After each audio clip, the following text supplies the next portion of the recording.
So now we know how important sleep is. How can we not just get more of it, but better quality sleep as well? Well, from personal experience, I would recommend the following. First of all, go to bed earlier. Seriously, it's that simple. Ever find yourself watching the same TV until like 9:30 at night and then saying to your partner, should we put on a series or a film?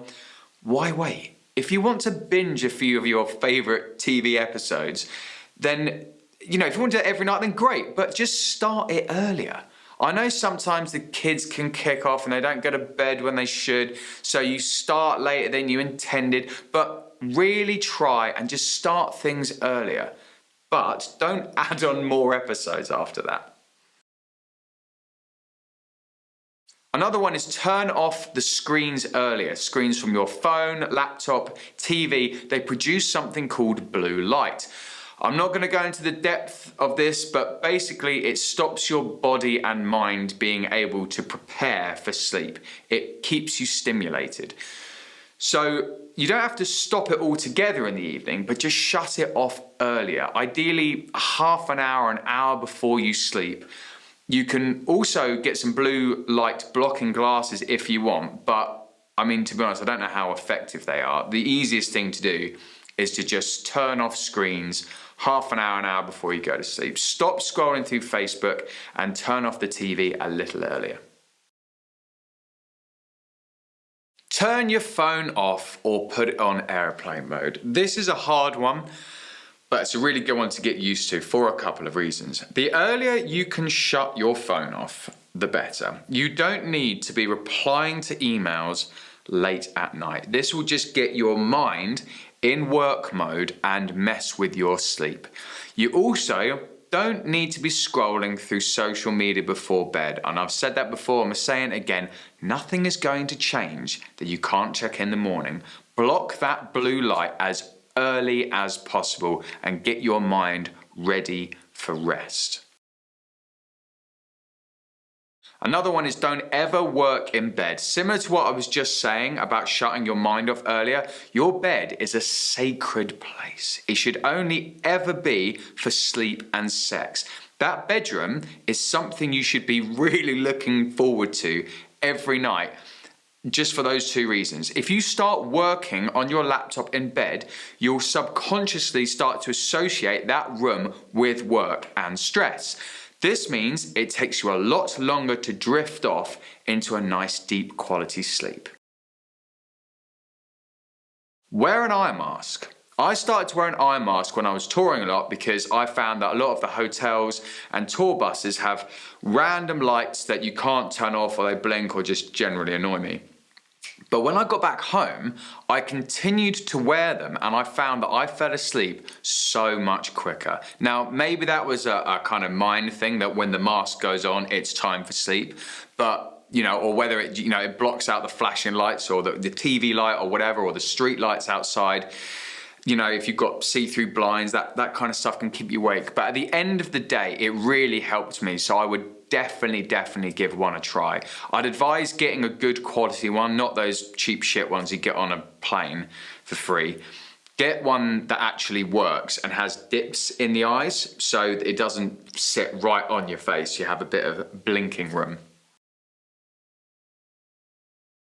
Soothing sound apps. There are some great sleep apps available, but one that has been amazing for me, I love it, whether I'm at home or traveling, whatever, is called the Quick Sleep app.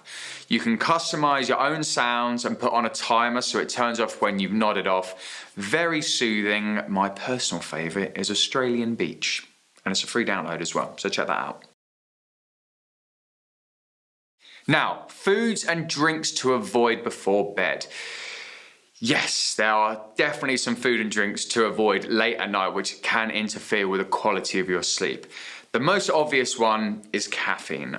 I don't have any caffeine from midday personally, but I know that some people need a little caffeine boost through the afternoon, which is fine, but I would highly recommend getting rid of any caffeine late afternoon and evening.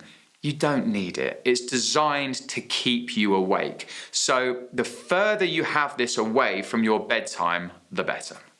Additionally, anything very sugary like chocolate, cereal, just try and avoid late at night. In the early evening, it's okay, and you'd have to live a little. So, if you want to enjoy, that's fine. I mean, I love eating chocolate in the evening. I just don't do it right before bed. Bit of give and take, and just be sensible with it. Having a bedtime and waking up the same time every day is such a good idea. Having a bedtime, it starts to program your body when to get tired. This means you'll fall asleep a lot easier once this is in place. Our bodies like structure. The same goes if you set an alarm for every morning the same time, including the weekends. You'll eventually wake up very naturally at this time feeling refreshed. Now, I know it's tempting to sleep in on the weekends, but try the alarm every day at the same time. Trust me, there's no better feeling than waking up at like 7 a.m. on a weekend feeling fresh, and you'll get so much more out of your weekend. It's more time with your family. It's more time doing the stuff that you like. Getting up and about, you'll be burning more calories as well, and then you'll drift off into a deeper sleep earlier that evening as well. Happy days. Don't nap, especially in the evenings. Falling asleep in front of the TV before bed is not a good idea. You basically fall asleep, then you break your sleep by getting up and going to bed. I know this is hard when you're knackered, but when you feel like you might be falling asleep, just go to bed. You'll sleep so much better. Now, a nap on a Sunday afternoon or something like that, if you really need it, it's fine. But I would start to question why. If you've been up all night with your baby or you're hungover, then okay, I get that. But you shouldn't really need to nap. If your sleep is good, we're not granddads yet, guys, we're dads. So let's try and sort that out. Get more sunlight. Vitamin D from the sun has a ton of benefits for health in general, but the earlier and the more of this you can get in your day, the better for your sleep. Get those blinds open straight away in the morning and you'll wake up quicker. You can then get stuck into your day more, you'll fall asleep quicker at night. It's happy days. Try and get as much natural light in your home and your place of work as you can as well.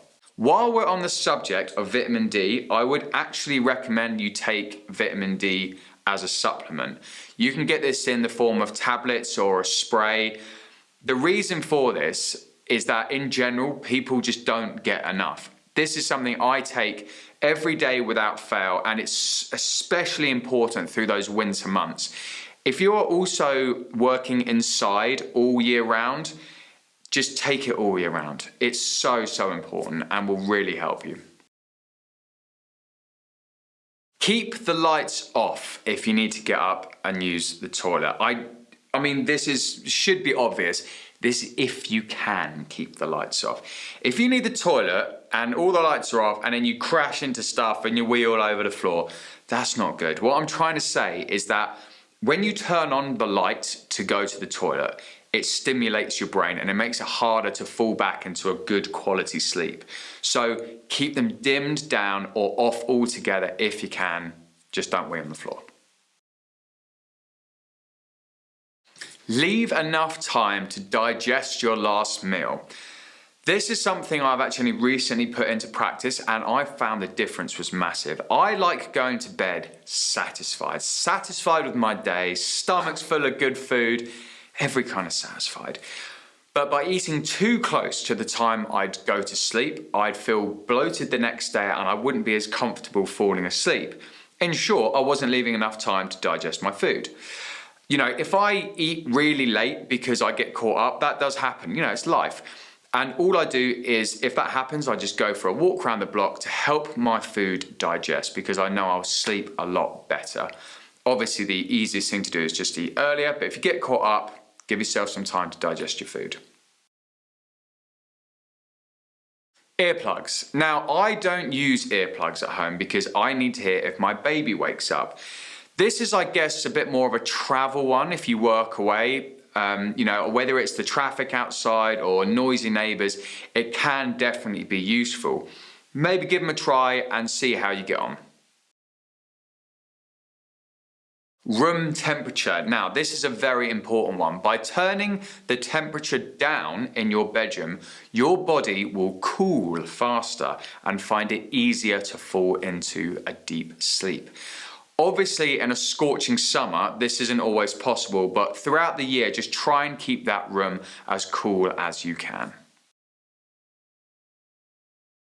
Comfortable bed. Probably an obvious one, but maybe you haven't thought about it. If your mattress or your bed needs an upgrade, then just do it. They say we sleep for a third of our lives. If your bed isn't comfortable, then a third of your life, you're not going to be as comfortable as you could be.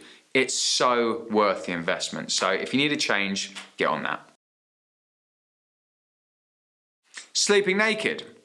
Sleeping naked is great. I cannot vouch for this enough. It improves your circulation for your muscles, which is great for training. It improves circulation for other parts of your body, which is even more important. And it can improve your skin quality as well. It can decrease your anxiety, decrease your stress, and it can even increase fertility as well, which brings me on to the most important point. You'll probably have more sex if you're naked. So everyone wins. Lose the PJs, guys. Sleep in the buff, it's the one. Winding down and clearing your head is such an important point to get better sleep. So while we can put all of that other stuff into practice, turning off your mind is probably the hardest and most important one of all. If your mind is racing, whether it's excitement or worry, your sleep will suffer. Now, there is no one-size-fits-all answer to improve this. It's very dependent on the issue and the individual. All I can say here is to just try different methods and do a bit of research on, what applies to you. For example, if you are overwhelmed with things you have to do tomorrow, maybe write them down on a piece of paper before bed so they're kind of out of your head. As I said, this depends on the individual. If you're someone who struggles with a busy mind before bed, take some time to just research tips how to improve this. It will be well worth it. Hopefully, some of the previous suggestions will help with that issue anyway, but take some time for you and make sure you figure that out. Just a personal point from me. Problems don't get fixed in bed. You won't answer that burning question or come up with a solution when you are trying to fall asleep. So save it for the morning and then go tackle the issue. Now, I know that's a lot of information I've covered, and I'm not expecting you to implement all of these into your life straight away. Some of these as well just won't work for you, for certain people, but I'm just trying to give you as much information as I can to make your weight loss journey easier. So give some or all of them a go and work out which ones work for you and what you can stick to. I'll see you in the next video.